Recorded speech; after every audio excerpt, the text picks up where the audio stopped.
ఆడించి అష్టాచమ్మా ఆడించావమ్మా నీ పంట పండిందే ప్రేమ నిజంగా నెగ్గడం అంటే ఇష్టంగా ఓడడం అంతే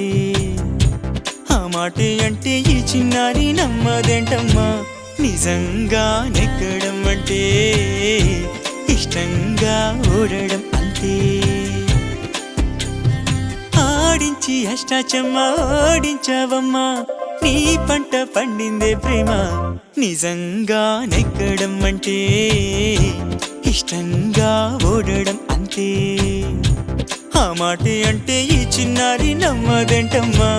నిజంగా నెగ్గడం అంటే ఇష్టంగా ఓడడం అంతే